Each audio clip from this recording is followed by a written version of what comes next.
Hello बच्चों. So the question here is discuss the concept of hybridization. What are its different types in carbon atom?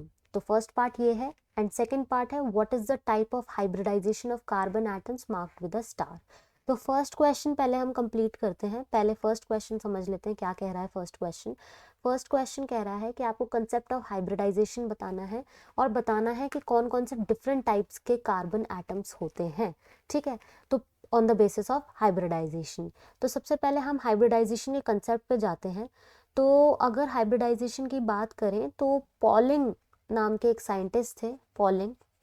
इन्होंने ये concept दिया था hybridisation.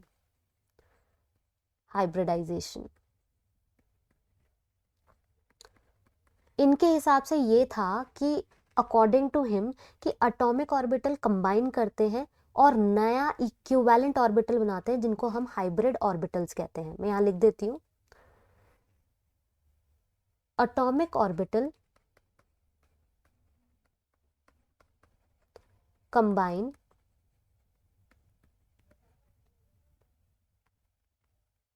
to form new set of equivalent orbitals known as hybrid orbitals.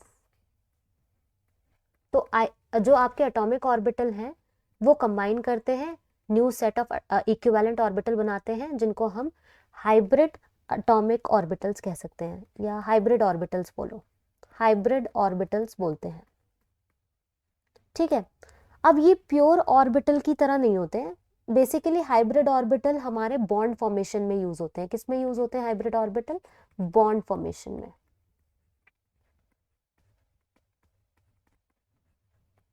Bond form करते हैं और इसी को हम क्या कहते हैं? हाइब्रिडाइजेशन. तो बेसिकली यहाँ क्या हो रहा है? इंटरमिक्सिंग हो रही है ऑर्बिटल्स की. क्या हो रहा है? इंटरमिक्सिंग हो रही है ऑर्बिटल्स की. इंटरमिक्सिंग ऑफ ऑर्बिटल्स जिससे आपके हाइब्रिड ऑर्बिटल्स बन रहे हैं.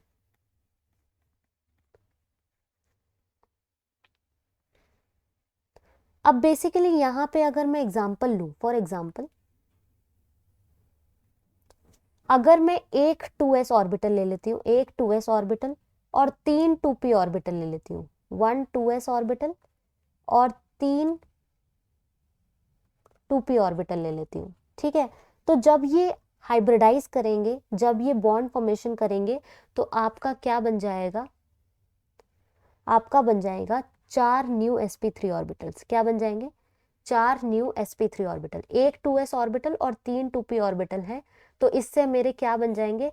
4 sp3 ऑर्बिटल्स बन जाते हैं. ठीक है, तो यही आपका मेन फीचर है हाइब्रिडाइजेशन का. अब साथ साथ मैं आपको थोड़े से इसके पोस्टुलेट बता देती हूँ. जो नंबर ऑफ हाइब्रिड ऑर्बिटल्स हैं, first is number of hybrid orbitals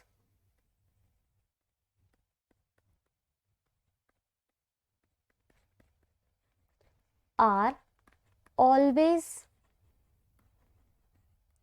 equivalent in energy and shape. Equivalent in energy and shape. हमेशा एनर्जी और शेप में क्या होते हैं? इक्विवेलेंट होते हैं hybrid orbitals in energy and shape. Second लिख लो, number of hybrid orbitals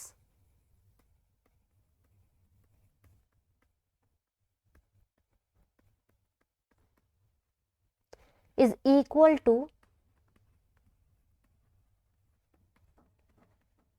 number of atomic orbital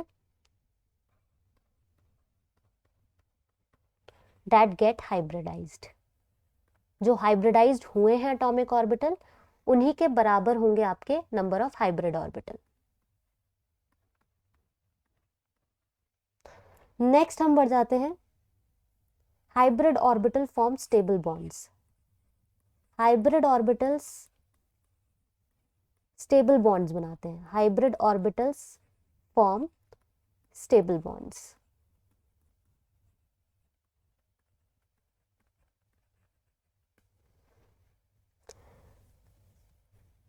okay, so ये तो आपके हो गए कि कुछ कंसेप्ट हाइब्रिडाइजेशन की, हाइब्रिडाइजेशन के दौरान क्या क्या चीज़ें होती हैं। अब हम बात कर लेते हैं different types in carbon atoms.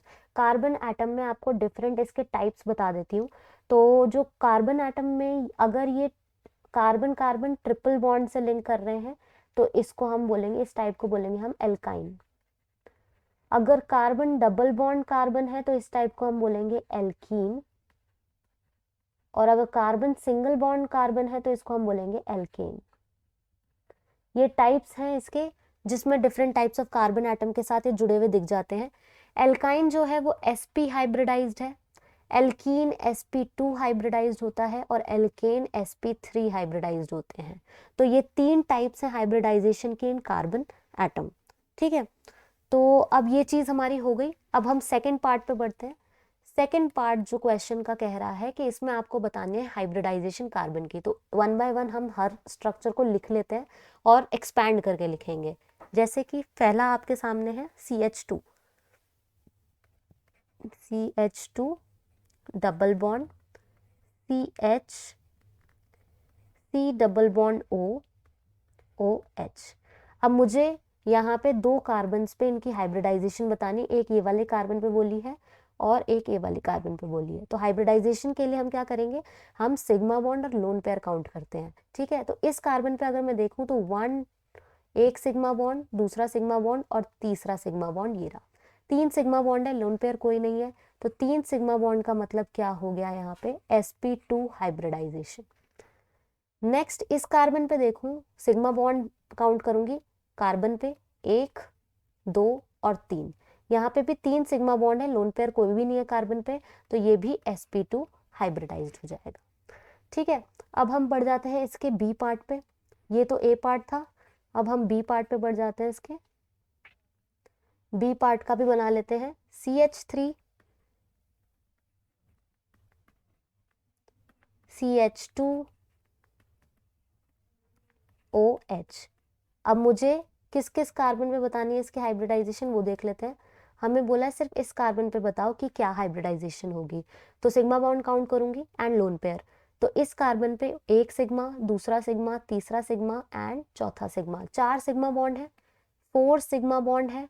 ठीक है, और लोन पेयर कोई भी नहीं है, तो हाइब्रिडाइजेशन क्या हो जाएगी, sp3। ठीक है, अब आ जाते हैं हम सी पार्ट पे। CH3, CH2, C double bond O and H। मुझे किस कार्बन पे हाइब्रिडाइजेशन बतानी है वो मार्क कर लेती हूँ, इस कार्बन पे बतानी है। Let's count the number of sigma bond, 1 sigma bond, 1 sigma bond and 1 sigma bond. 3 sigma bond है, लोन पेयर एक भी नहीं है, यानी ये हाइब्रिडाइजेशन हो जाएगी sp2। ठीक है, नेक्स्ट वाले पे बढ़ जाते हैं हम लोग, डी पार्ट पे। डी पार्ट पे हमारा जो है CH3, CH double bond CH, single bond CH3। मुझे किस कार्बन पे हाइब्रिडाइजेशन बतानी है वो चेक कर लेते हैं। मुझे सिर्फ और सिर्फ इस कार्बन पे हाइब्रिडाइजेशन बतानी है। तो 1 सिग्मा, दूसरा सिग्मा, तीसरा सिग्मा, चौथा सिग्मा, 4 सिग्मा बॉन्ड है, यानी sp3 हाइब्रिडाइजेशन। ठीक है, यहाँ कोई लोन पेयर नहीं था तो लोन पेयर तो काउंट किया ही नहीं। ई पार्ट पे आ जाते हैं हम लोग। CH3, single bond C, triple bond CH। अब यहाँ पे मैं किस बॉन्ड पे मेरे को निकालना है, इस कार्बन पे मुझे हाइब्रिडाइजेशन बतानी है। तो यहाँ पे 1 सिग्मा बॉन्ड, इस केस में 3 ट्रिपल बॉन्ड के केस में 1 सिग्मा 2 पाई होते हैं, तो यहाँ मुझे सिग्मा बॉन्ड ही काउंट करना है। तो 2 सिग्मा बॉन्ड है इनके पास, 2 सिग्मा बॉन्ड है, यानी sp हाइब्रिडाइजेशन हो जाएगी। तो यहाँ पे हम सबकी हाइब्रिडाइजेशन निकाल चुके हैं कि किसकी क्या हाइब्रिडाइजेशन होगी। आई होप आप लोगों को समझ आया होगा question. Thank you so much.